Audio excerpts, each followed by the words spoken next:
Yeah. Hello, Kevin.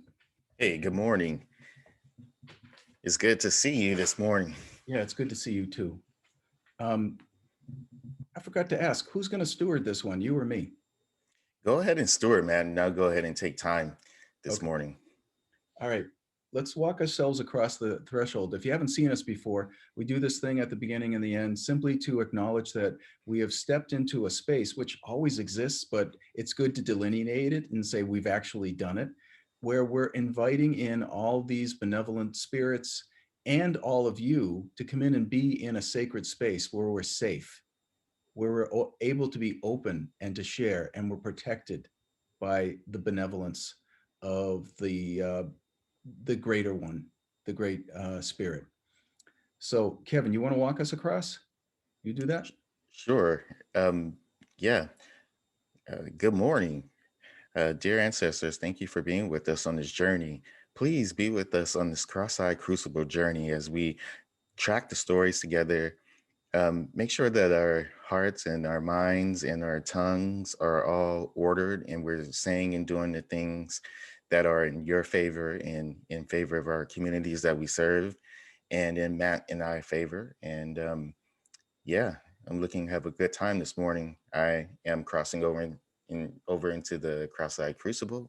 I'm Kevin Martin. I'm here. Thank you, Kevin. This is Matt from Michigan, the Blue Hand State. I'm crossing over the threshold saying thank you. Boy, this is this is such a great experience for me. I'm just thankful to be here right now with Kevin and all of you, working this story, letting the story work me, knowing that the ancestors are here with a benevolent arm around us. And so, yeah, I ask, yeah, that Mother Mary be here with us, and I also acknowledge my Uncle Lou. He's always cared for me. I know from the other side, and yeah, the benevolent ones who know this work that we're doing and know how to help. Please be with us now. And this is Matt from Michigan, Blue Hand State. I crossed the threshold. I'm Amen, in. amen, amen. All And right. big ups to Uncle Lou. Can I call in my dad too? Yeah, do it. Yeah, yeah, I just want to bring my dad's spirit in. He was with me this weekend. I went and yeah, I just went and just had a conversation with him. I tend to do that from time to time. You check in and you just make sure that you're doing the right things and you're saying the right things and you're in service in the right way to where I want my dad to be proud of me and the work that I'm doing. So yeah, I think he'll pretty much dig this journey. Yeah. Yeah. And bless your dad and bless Uncle Lou. And Uncle Lou. yeah, when we say ancestors too, Kevin, what does that mean to you? Like when we're talking about we're inviting in the benevolent ancestors, what does that mean? Yeah, so ancestors are the ones who are over, they have crossed the veil and they have this role in ushering the people who are in the physical world. And they are that communication, that communication, um, uh, I guess in that communication liminal space between Mhm. the higher power, the grander power, God, and then it's the ancestors, and then it's us. But sometimes it's easier to connect and talk to the ancestors because they understand the language, they understand the lived experience walking on earth. And not to say that God doesn't understand it, but sometimes it's just good to have those personalities who can communicate with you and advocate for you and just love you in a way that you know that they understand. Yeah, an advocate, right? Yeah, an intermediary. For me too, when I say ancestors, it also includes all of the whole panoply of all of them, including God, including, um, but that's why I say the benevolent ones and the ones who are interested in doing this work. You've been talking about delineating who are the ones we're inviting in. So that's what I mean too when I say ancestors, that it is both my blood ancestors, but it's also angels, saints, people I resonate with. They get to be here. Mother Mary, I call them in and I ask them to help us with this work. Okay, so we have recently worked on recording the third part of the story. Um, and that is going to be in the link for it is going to be in the blurb. So look down there if you're wondering what are these guys talking about when we talk about this story, right? What do you have to say about that, Kevin? Yeah, so the story is always attached to the video, and I think Matt has done a good job with attaching the link. And basically, you just go and you listen to the story, which could be from anywhere from 20 to 40 minutes long. And so when you hear us referring to characters and the plot lines and storylines, this is what we're talking about. So we're not leaving you out of the conversation, right? And so the conversation is actually a trifecta. It's Matt and I, it's the story that's always attached to the conversation, and then it's you. Yeah, and the ancestors, they're in here participating too. So that's just my take on it. So um, the what story are we working on, Kevin? Angulimala. That's right. And it's a Hindu story. And we have a limited amount of time. Let's just start nurturing it, tracking it, tending the story. Um, so in this part, we see the hero Angulimala. He has become a bandit, and he's been attacking people to collect the little finger on their right hand, and he's put them in a necklace around his neck, and that's actually what his name Angulimala means, right? A mantle of fingers or something like this, Mm-hmm, mm-hmm, right? mm-hmm. And so, Well, I think that's an important thing to mention too, right? Is that his name becomes Angulimala. So all the way up until this point, his name was Ahimsaka. right, And then right there in the story, it actually says it in the storyline that they began calling him Angulimala as he collected these fingers. And he didn't initially put it around his neck. He hung the string of fingers from a tree, but the birds ate at him first. And I think were they ravens? I don't remember, yeah, but they were birds that ate at the fingers. And then he decided, well, I'm not gonna be able to meet my guru Dakshina, which is basically his teacher's request. So he began wearing them around the neck. Okay.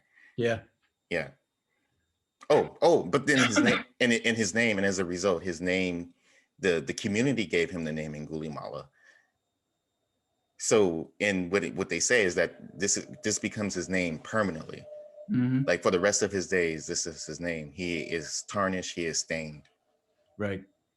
And so he's working and he's killing all of these people too before he takes their little finger. That was one of the things for me is the detail. Often in stories, it's those little details. Like it had to be the little finger of the right hand.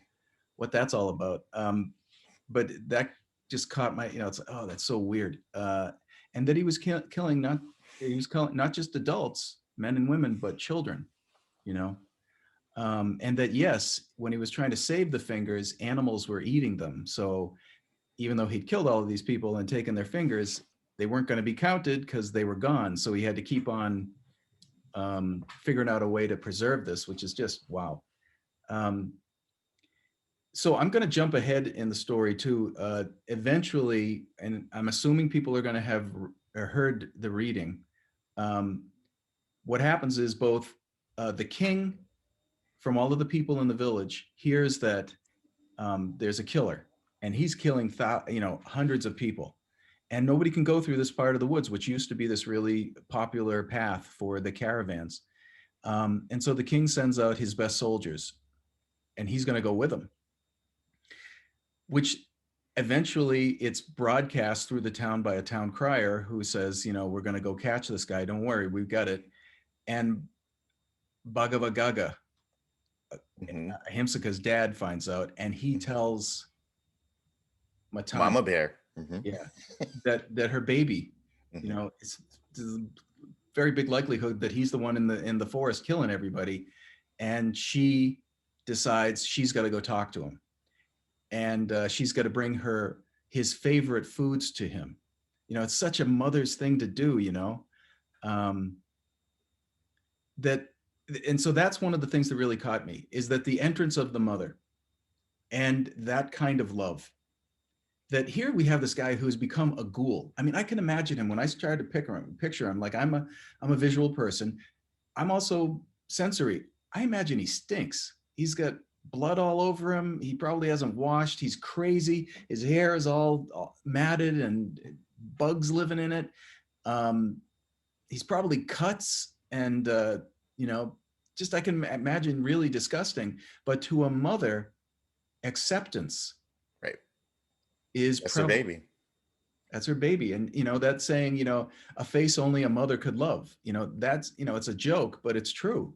The mother's love doesn't end because your son has become a ghoul, you know? Um, so that was one of the hooks, you know, that there is that kind of mother love that even though he had gone to that place where he'd never forgive himself, probably, I imagine I would never forgive myself in that space. His Hmm. mother didn't even think twice. I'm going to make his favorite foods and go meet him out there. I'm going to go find him. Hmm. Hmm. That was one of my hooks. And for what I remember, she got up. I mean, she was very strategic in the route that she took to go meet him. She actually woke up pretty early, in the morning, and was just like, like she had taken into consideration that people would probably talk her out of, going on this journey. And she was very methodical. I love the mother because she, out of all the characters in the story, one, she represents the feminine, but on the second, too, she sees the heart of the person. She communicates, she wants to communicate to the heart of the person. She understands that her son may be this murderous person, but she can remember his innate goodness. I absolutely love that. And the softness that she has when she encounters her son actually brings her son to tears like Yeah, right away because yeah, he sees his mama and he sees that she has grown older since the time he has left home. So I'm thinking he didn't go home for like summer break or nope. I don't know how it was back then, but he noticed that she's more wearier, she's older, She's more fragile. yeah, Yeah, and there's like a feeling of compassion that crests over his heart. So even though his heart is hardened, he still has the capacity to love. And only the person that can bring this out of him is his mama, right, right? right. And this is the person that was left out of the decision very early on. The father was protecting the mother very early on in part one. He didn't want to tell the mother because he didn't want her to carry the weight and the burden of knowing that her son would become a murderer. But what I find is interesting is the mama who has the courage to meet the son on the path. Yeah, the dad didn't go out. No. And it did require courage because you were mentioning earlier too that she was strategic about it. You know, if I think about it, um, if she walks out there with a bunch of food, people could start asking, "Where are you going?" Well, I'm gonna go. Maybe my son is. They could be angry at her.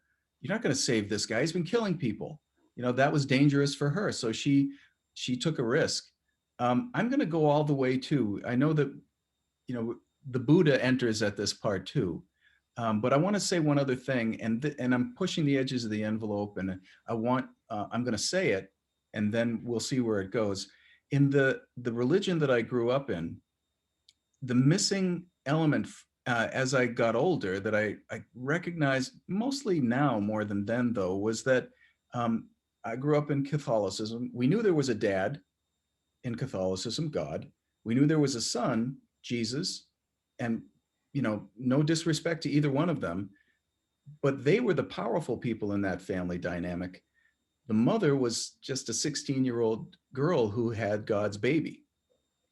It can be seen that way. Now, I know that in plenty of ways of looking at Catholicism, Mother Mary is a very important figure. But for the most part, the powerful people in there are the father and the son.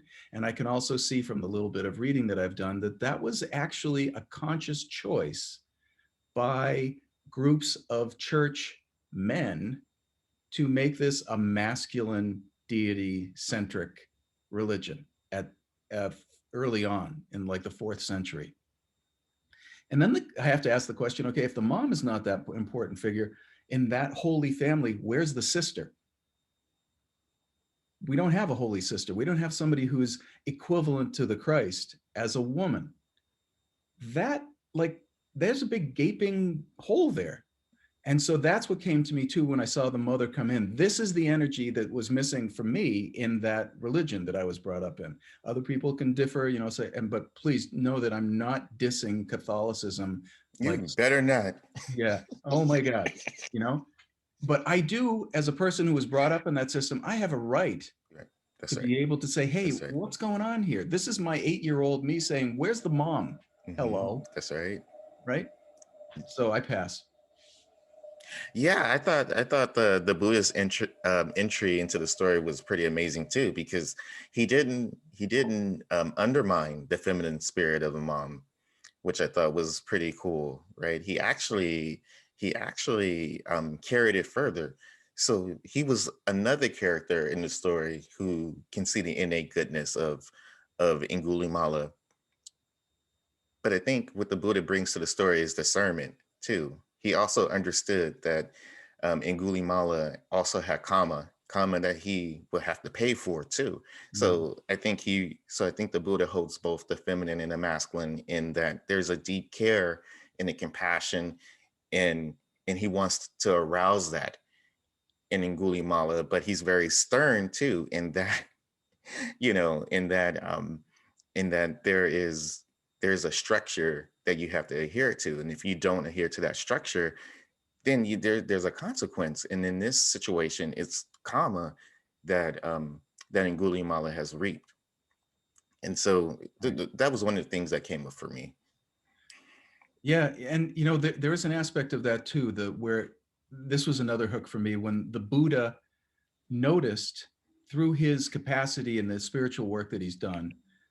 He was sitting meditating and he saw all of this playing out. The mother, his Angulimala Matani walking into the forest, and his first thing was compassion for Angulimala and for his mother, And that for his mom. he's going to kill his mother, and matricide um, will set him back in terms of his spiritual development.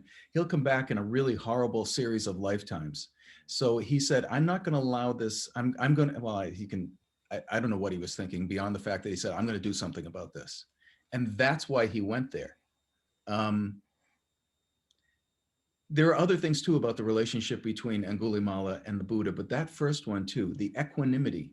Because me, if I'm sitting there and I'm meditating and I'm seeing Angulimala, I'm like, well, that guy's killed a lot of people. Why am I going to help him and his mother? I mean, that's the kind of judgmental, mean spirited person I can be sometimes. The Buddha sees it and he says, no, this is something there can be something done about this in a compassionate way, which brings up that thing that you said of the male and the female equanimity. Through his spiritual work, he'd come to a place that was oneness, Mhm. from whence compassion comes. That was my thought on that in the Buddha too. And I pass. Wow, yeah, thank you, Matt.